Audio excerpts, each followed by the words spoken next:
foi a erupção mais famosa na Terra. Sua força foi milhares de vezes mais potente do que a da bomba atômica que destruiu Hiroshima. Foi uma explosão gigantesca. A ilha praticamente desapareceu. Foi a maior explosão da história. Talvez o mais alto som já ouvido na Terra. Quem estivesse no raio de alcance deste som morreria. A colossal explosão gerou tsunamis de 30 metros que empurraram rios gigantescos de lava derretida em direção à terra firme. Quase 40 mil pessoas na costa oeste de Java e Sumatra morreram. Desde então surgiu um novo e perigoso vulcão desse abismo incandescente. Uma grande erupção hoje seria cataclísmico. Seriam centenas de milhares, se não milhões de vítimas. E os cientistas temem que este monstro adormecido acorde em breve.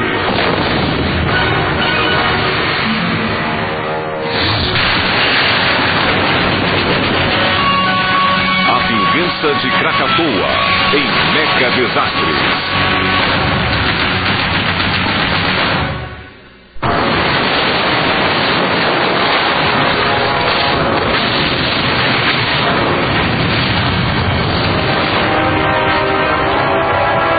A qualquer momento, o maior vulcão do mundo pode repentinamente despertar. Se isso acontecer, será uma catástrofe mundial e a reprise de um dos desastres naturais mais espetaculares da história.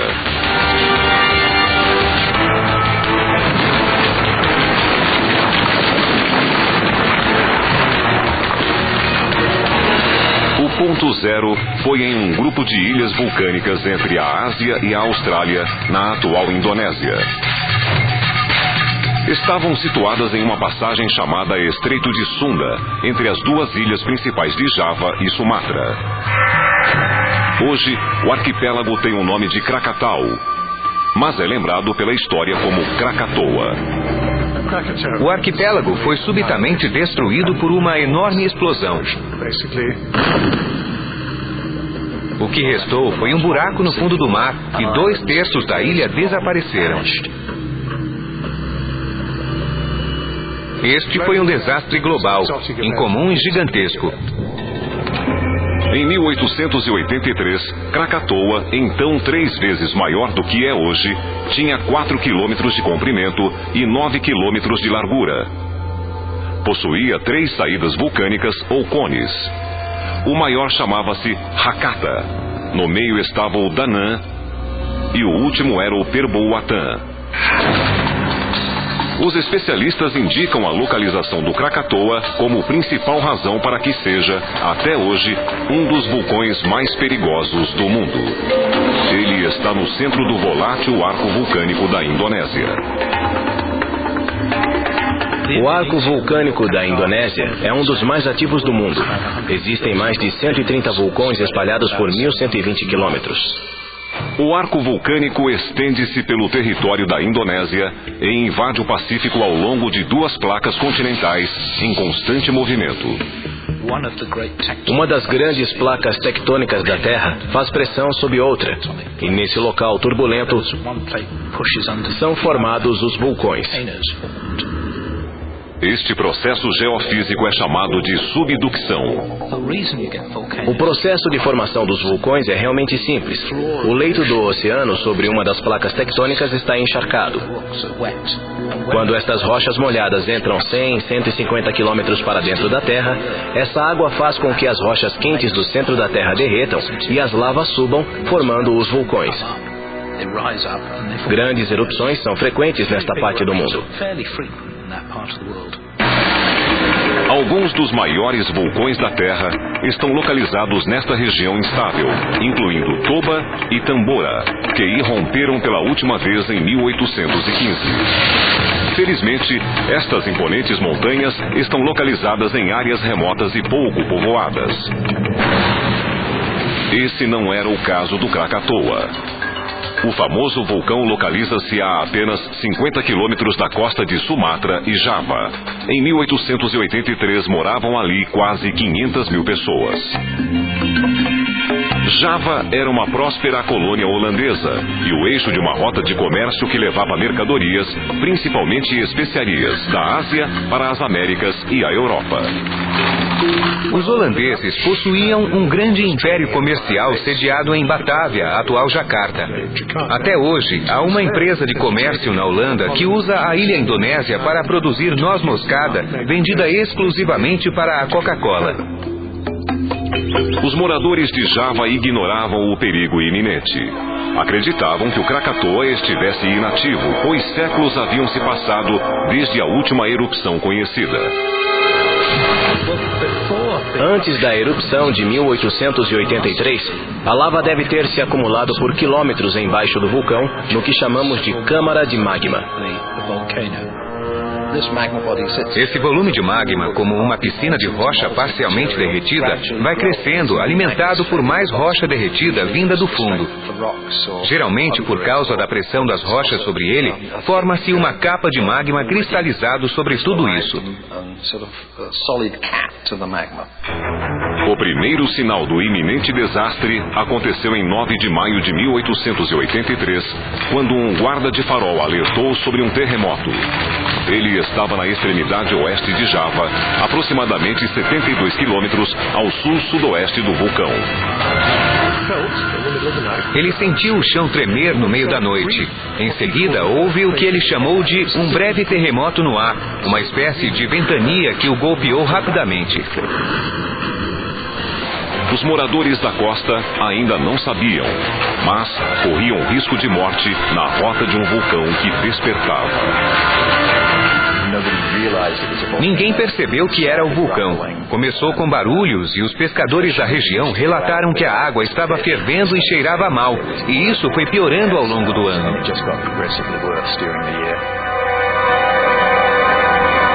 Depois dos primeiros movimentos em maio, passaram-se meses até o Krakatoa reunir forças para explodir violentamente.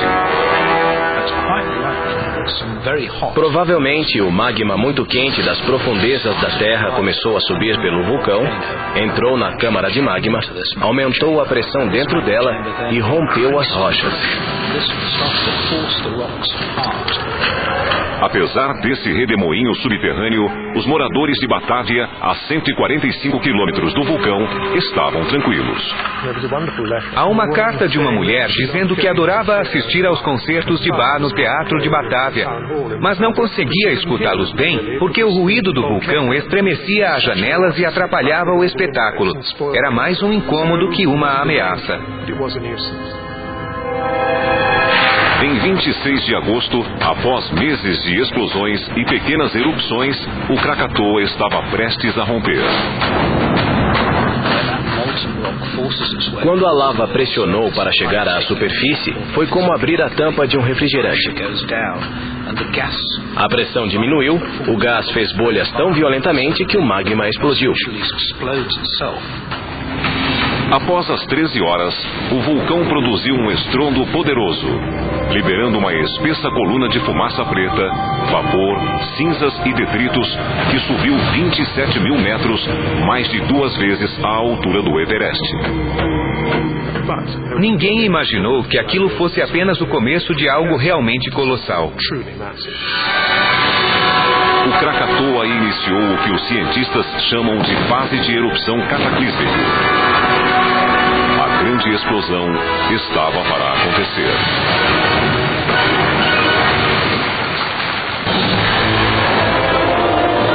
Na manhã de 27 de agosto de 1883, os céus estavam cobertos de fumaça ao longo de 65 quilômetros em torno de Krakatoa.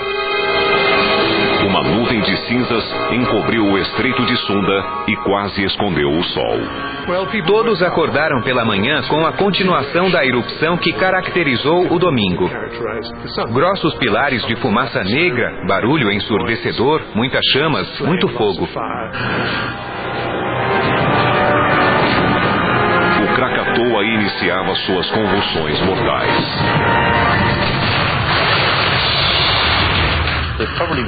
Muitos ficaram com medo e partiram, mas muitos se sentiram tentados a ficar porque a erupção crescia lentamente.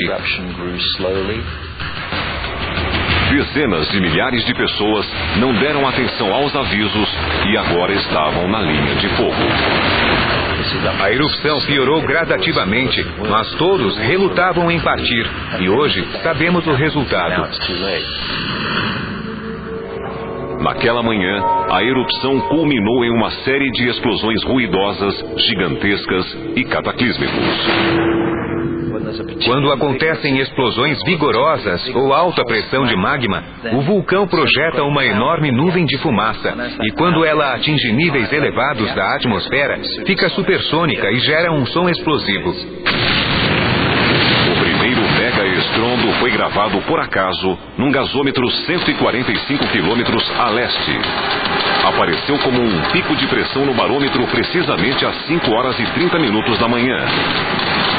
Uma imensa coluna de cinza vulcânica, rocha e pedra-pomes foi lançada a 32 mil metros de altura. O vulcão começou a desmoronar, produzindo explosões, tremores, ruídos monstruosos e jogando muita cinza nos céus. Abriram-se enormes rachaduras e canais por onde a água atingiu a saída do vulcão e entrou em contato com o magma que era expelido. Tudo foi amplificado. Outra grande explosão aconteceu às 6 horas e 42 minutos da manhã e uma terceira, 1 hora e 38 minutos depois.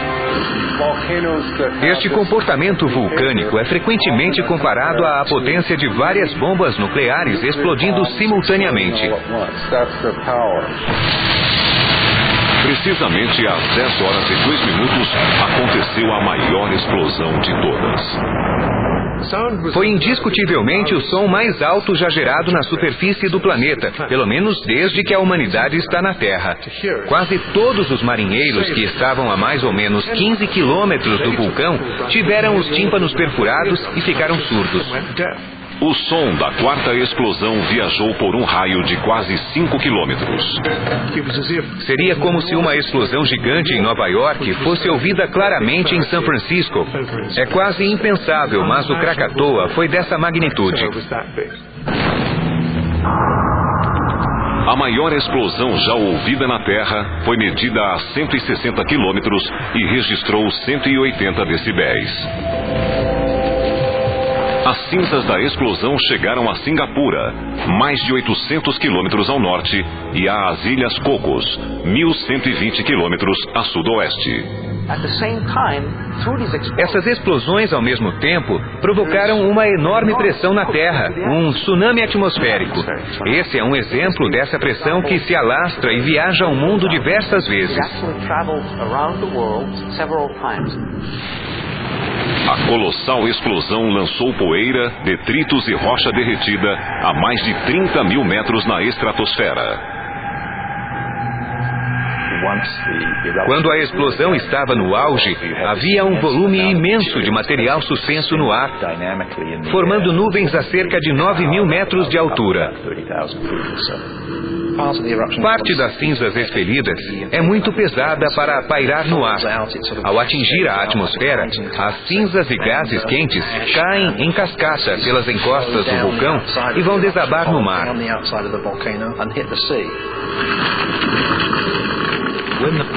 Quando o fluxo piroclástico atinge o mar como uma avalanche, empurra a água para longe, gerando grandes ondas, que chamamos de tsunamis.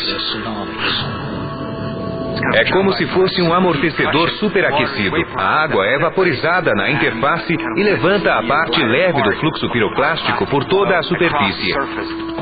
Aproximadamente 4.500 pessoas morreram somente em decorrência dos fluxos piroclásticos. Os especialistas dizem que a morte ocorreu em segundos.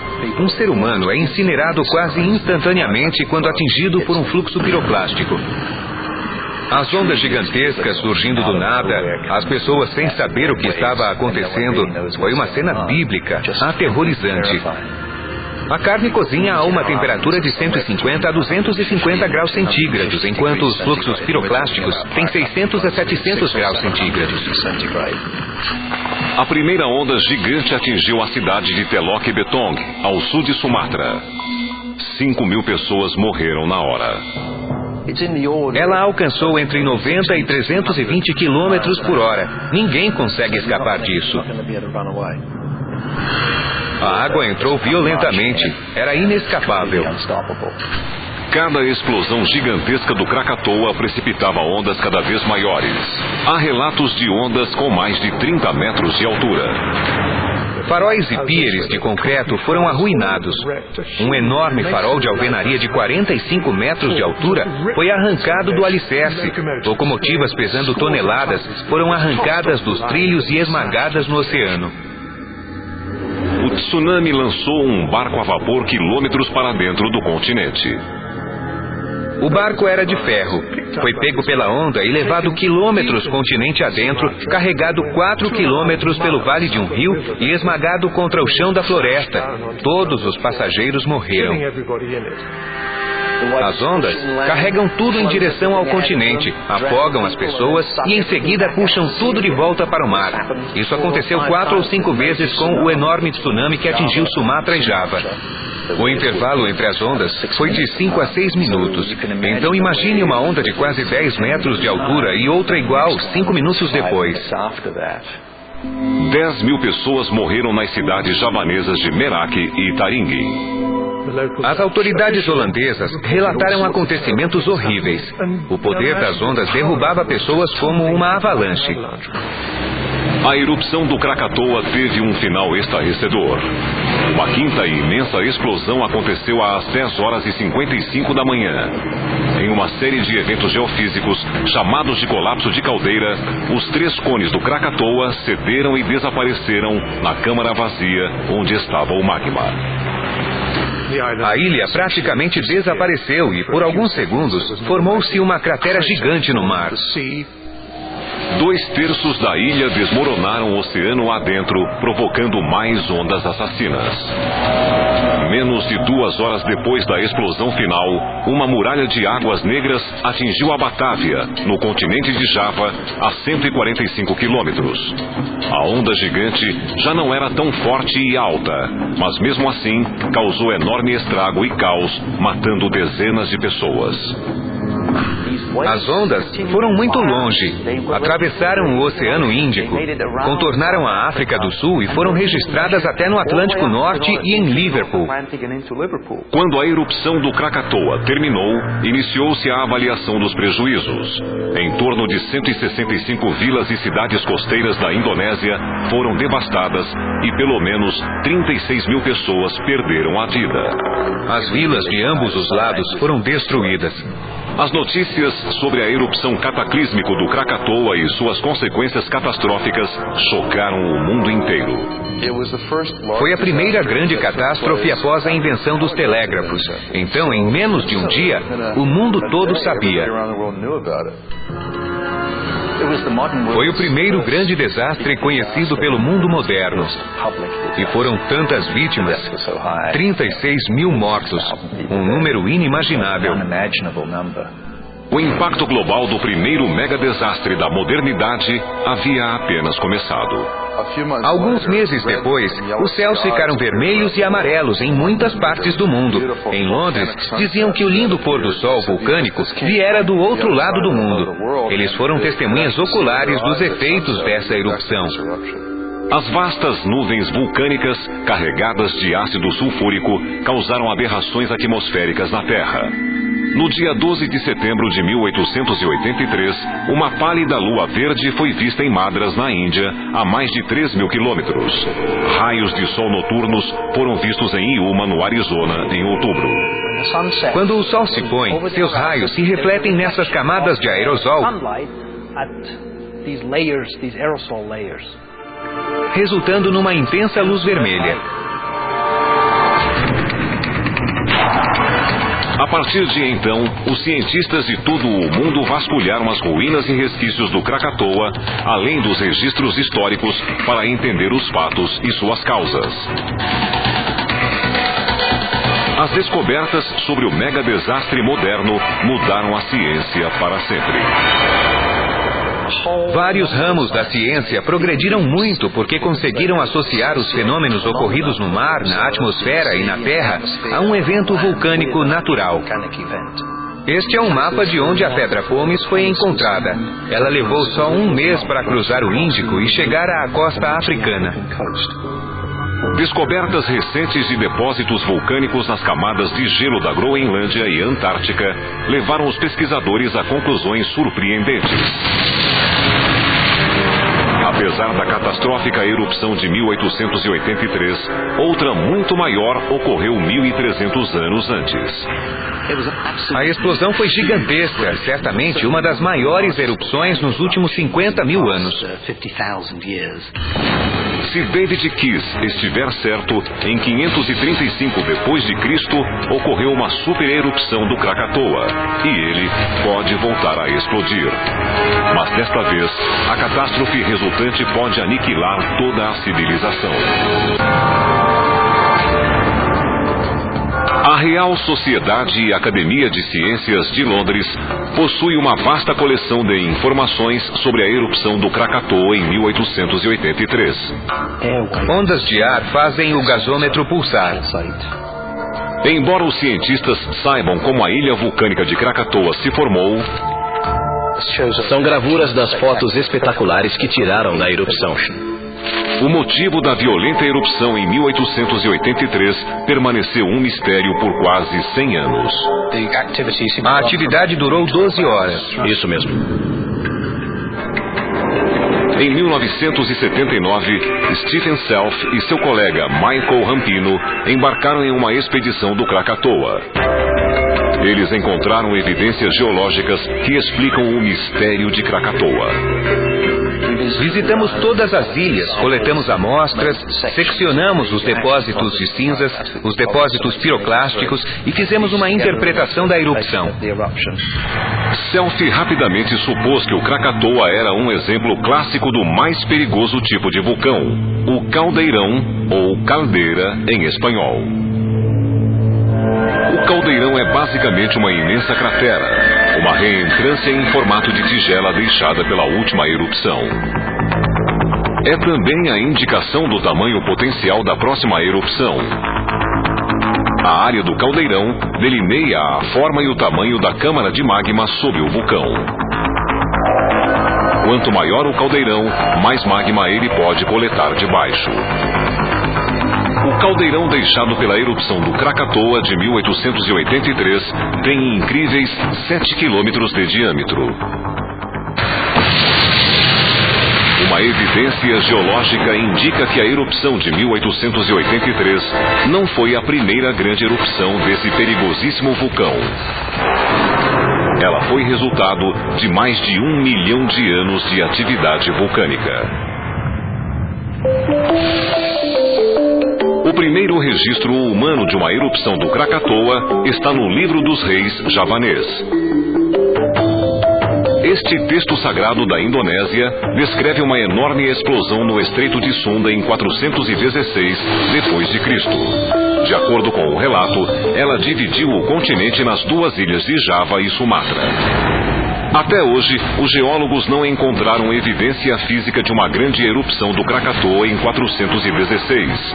Mas alguns pesquisadores alegam ter encontrado pistas geológicas da erupção de 535, 119 anos depois.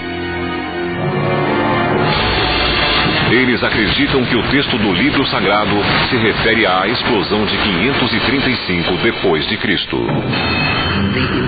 O evento todo produziu energia equivalente a centenas de milhões de bombas de Hiroshima.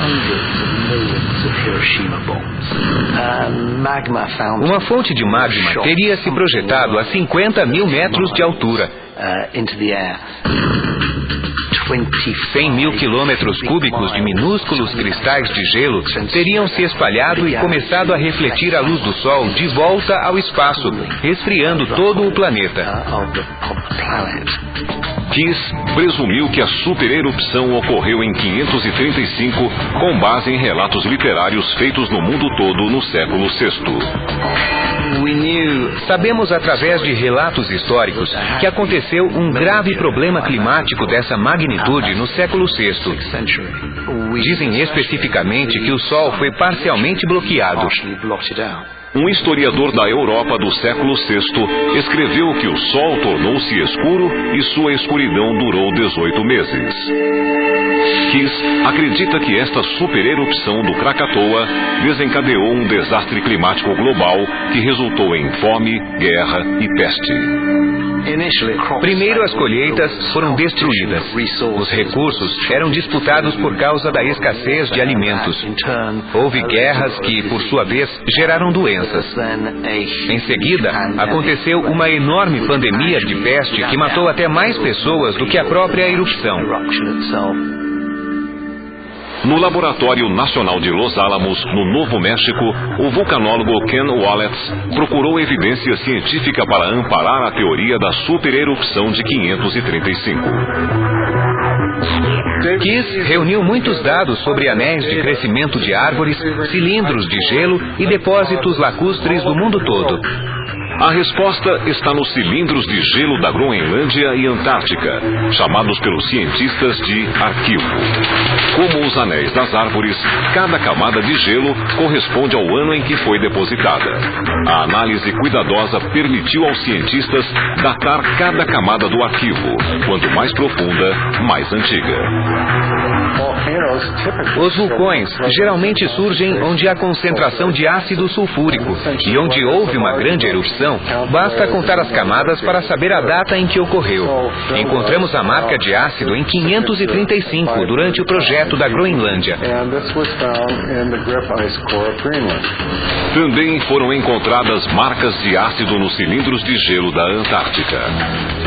Isto significa que existiu um vulcão, provavelmente no Equador, capaz de espalhar gotas de ácido sulfúrico tanto ao norte quanto ao sul. A evidência científica e os relatos históricos confirmaram a crença de que uma supererupção ocorreu em algum ponto do arco vulcânico da Indonésia. Agora era preciso encontrar um vulcão com uma caldeira capaz de originar uma supererupção.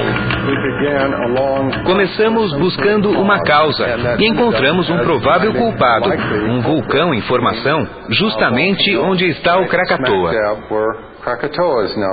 Ao examinar mapas subaquáticos, Walletz encontrou uma caldeira de 50 quilômetros de largura. Usando todos os dados coletados, ele criou uma reprodução da supererupção do Krakatoa para visualizar sua tese. Uma coluna de cinzas e pedras pomes é projetada a 50 mil metros na estratosfera. Até que os cientistas encontrem evidências geológicas definitivas, a teoria da supererupção do Krakatoa durante o século VI é apenas suposição. As pesquisas de Kiss e Walletz, no entanto, mostram que uma erupção do Krakatoa dessa magnitude seria capaz de causar uma catástrofe mundial. Esse evento provocaria resultados devastadores para a agricultura e o clima. Portanto, se acontecesse atualmente, sem dúvida, atingiria seriamente todo o mundo. Por décadas após o mega desastre de 1883, o mundo acreditou que o Krakatoa dormiria novamente por milhares de anos. Mas em 26 de janeiro de 1928, um pequeno monte vulcânico emergiu do mar onde estava o Krakatoa. Seria o retorno do vulcão mais poderoso e mortal da Terra?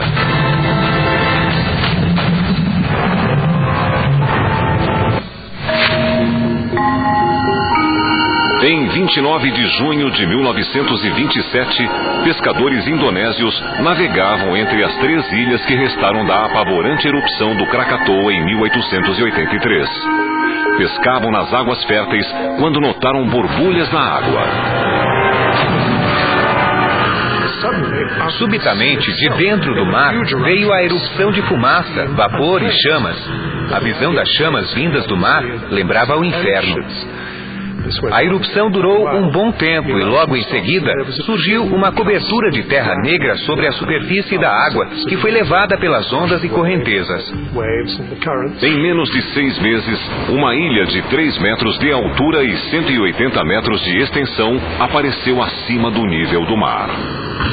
Obviamente, desde 1883, um novo vulcão vinha crescendo no fundo do mar, emergiu em 1920 e se estabeleceu como ilha permanente em 1929. E desde então, tem entrado em erupção. Ele cresceu e agora ocupa boa parte do solo da caldeira. Desde então, os vulcanólogos, cientes do violento passado do Krakatoa, monitoram cuidadosamente o crescimento da ilha chamada pelos moradores de Anak Krakatau, ou Filho de Krakatoa. Os períodos de quietude têm sido pontuados por grandes explosões ocasionais e erupções. Os fluxos regulares de lava nova contribuem para o incessante crescimento do vulcão, que fica quase 8 metros mais alto a cada ano.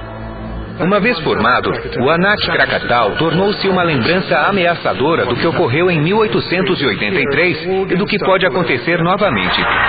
Atualmente, o Anak Krakatau mede 183 metros de altura e 1,5 km de extensão. Os especialistas avaliam que uma erupção catastrófica do Anak Krakatau é apenas questão de tempo. Ele é o novo Krakatoa. Uma explosão pode acontecer dentro e em torno deste pequeno e perigoso vulcão. Java e Sumatra, ponto zero de um iminente mega desastre, são hoje as ilhas de maior densidade demográfica do mundo. Aproximadamente 2 milhões de pessoas vivem sob a mira do Anak Krakatau. Se a mesma coisa acontecesse novamente de forma inesperada e sem o conhecimento da erupção anterior, aquelas 36 mil vítimas seriam hoje 200 mil. Para limitar a destruição e o massacre na próxima erupção, vulcanólogos, oceanógrafos e climatologistas de todo o mundo conduzem uma miríade de experimentos para entender o que aconteceria se o Anak Krakatau explodisse. As respostas obtidas podem ajudá-los a prever e talvez evitar o próximo mega desastre.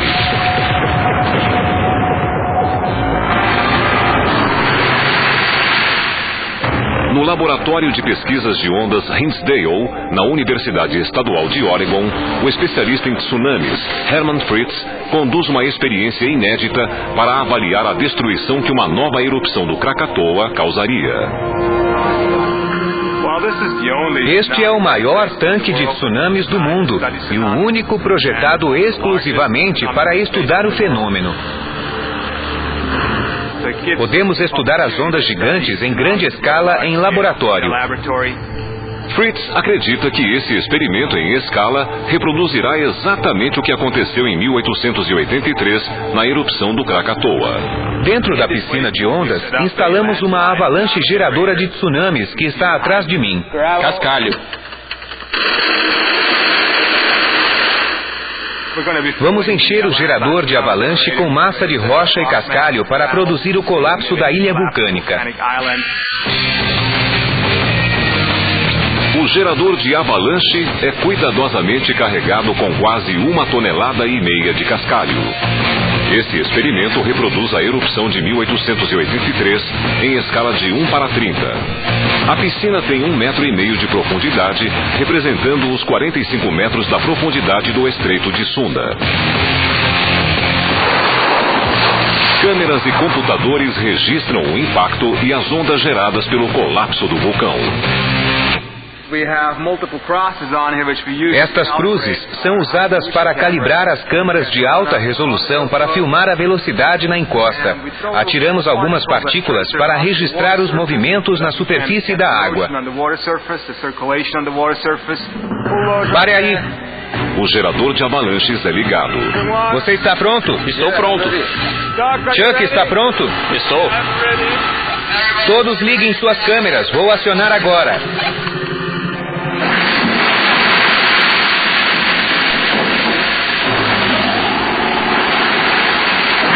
O experimento é repetido dezenas de vezes para quantificar os resultados.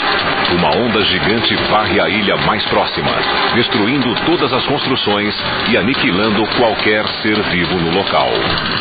Podemos ver que a avalanche desceu pela encosta, atingiu o fundo do mar e gerou uma onda tsunami. Uma onda equivalente a um tsunami de 30 metros quebra nas praias que representavam Java e Sumatra. A experiência confirma as reproduções por computador e os cientistas chegam a uma assustadora conclusão. Se uma erupção violenta do Anak Krakatau acontecesse hoje, tsunamis de 30 metros atingiriam a costa indonésia antes que um alerta oficial pudesse avisar os cidadãos.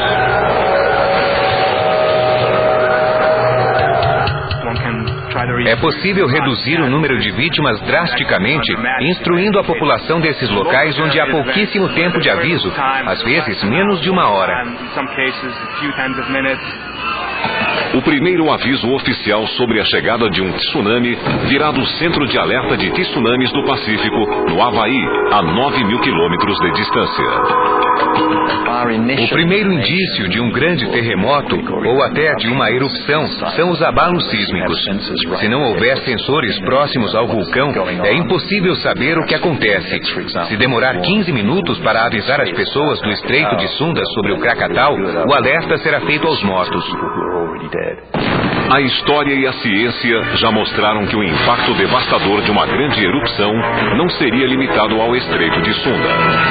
Se o Anak Krakatau produzisse uma supererupção, uma nuvem gigantesca de cinzas envolveria completamente o planeta, anunciando uma catástrofe. No Centro Nacional de Pesquisa Atmosférica em Boulder, no Colorado, Casper Ammann estuda os efeitos climáticos das erupções vulcânicas. Os impactos das erupções no passado e no presente são analisados e usados para prever a reação climática a uma grande erupção nos dias de hoje. Em estudos recentes, Ammann e seus colegas imaginaram o pior cenário, uma supererupção do Anak Krakatau e seu potencial efeito no ecossistema. Multiplicamos a massa do Krakatau pelo fator 100. Em seguida, submetemos ao modelo climático, onde está incluída uma vegetação dinâmica. Assim, podemos simular como a vegetação ao redor do mundo reagiria. O impacto global seria dramático. A radiação em azul mostra o grande corte imediato de energia e a temperatura caindo um pouco mais lentamente, de 10 a 11 graus centígrados. De acordo com o modelo, o resfriamento global causado por uma supererupção duraria décadas. Observando a vegetação, vemos que as florestas boreais desapareceriam.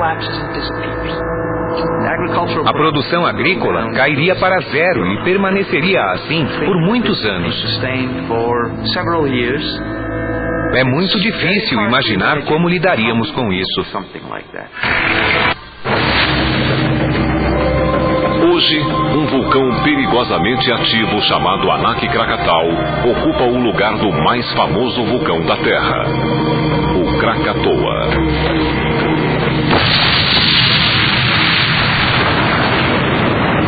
A erupção do Krakatoa em 1883 foi o primeiro megadesastre do mundo moderno.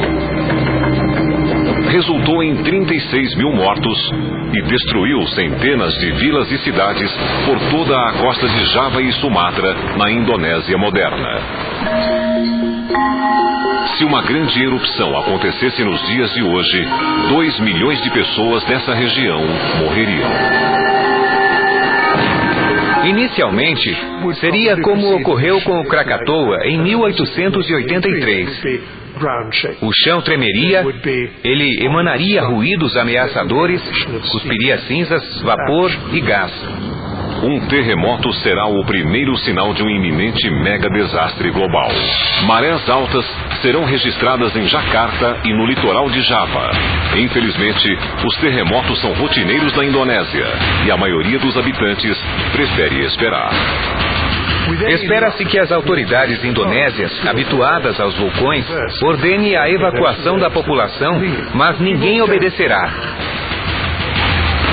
Na manhã seguinte, uma enorme explosão sacudirá o Anak Krakatau. Poeira e detritos atingirão 32 mil metros de altura. Uma avalanche piroclástica desencadeará um tsunami, que avançará na direção das praias de Java e Sumatra a 100 km por hora. É como uma torrente de fogo vindo a centenas de quilômetros em sua direção para destruir tudo em seu caminho. Quem estiver próximo não sobreviverá. Será algo inimaginável. Como se viu durante o tsunami de 2004, milhares tentarão escapar das áreas populosas da costa de Java e Sumatra. As ruas da Indonésia são estreitas, têm poucas faixas e o tráfego se complica rapidamente. Será preciso cobrir alguns quilômetros em 10 ou 20 minutos. Uma segunda explosão gigante acontecerá menos de uma hora depois. Rochas e blocos de pedra-pomes de 600 toneladas desabarão nas praias, provavelmente matando aqueles que fogem do tsunami e dos rios de lava que correm para o mar. Todas as cidades ao longo do Estreito de Sunda, em Java e em Sumatra, seriam atingidas. Dezenas de milhares poderão morrer, esmagados ou arrastados pelas águas. O ar quente, o fogo e as enormes rochas invadiriam as cidades, incendiando tudo, matando todos em segundos. Em seguida, uma terceira explosão partirá em pedaços a ilha de Anak Krakatau. O solo desabará sobre a câmara de magma esvaziada. A gigantesca erupção deslocará toda a água do Estreito de Sunda, gerando um muro de água de 30 metros de altura. Felizmente, a onda seria limitada pela física. Um tsunami de uma mega erupção não seria pior que o de 1883. Ao mesmo tempo, uma monstruosa coluna de cinzas, detritos vulcânicos e rochas será atirada a 50 mil metros na estratosfera, criando uma enorme nuvem negra. As nuvens de cinzas podem ser levadas pelos ventos por milhares de quilômetros até que as cinzas caiam. Tudo o que está em um raio de 100 quilômetros de uma supererupção será completamente devastado e depois soterrado por cinzas vulcânicas quentes. As construções desmoronam sob o peso das cinzas. Se chover, as cinzas ficam mais pesadas e derrubam mais estruturas. As turbinas de qualquer avião que voar na área de risco irão parar em pleno ar. As turbinas vão parar. Não será possível sobrevoar essa área. Nos primeiros dias, no mínimo 100 mil pessoas morrerão na Indonésia. Aqueles que sobreviverem ao mega desastre inicial serão forçados a abandonar suas casas e cidades. Milhões ficarão desabrigados em poucas horas. Mas a catástrofe global terá apenas começado quando a gigantesca nuvem de cinzas encobrir todo o planeta. A nuvem se espalharia e em um mês se tornaria mais fria e escura. Em Londres e em Washington, o dia se tornará uma noite perpétua. As temperaturas da superfície cairiam em média de 6 a 12 graus centígrados. Os efeitos seriam globais e enormes. A vegetação seria imediatamente afetada e arrasada. A maior preocupação, no entanto, seriam os suprimentos. Sem alimentos, o que acontece? Haveria pânico generalizado, um desastre. A maior parte das pessoas morreria de fome. As consequências de uma mega erupção vulcânica serão catastróficas. Haverá milhões de mortes e os prejuízos ambientais poderão durar anos.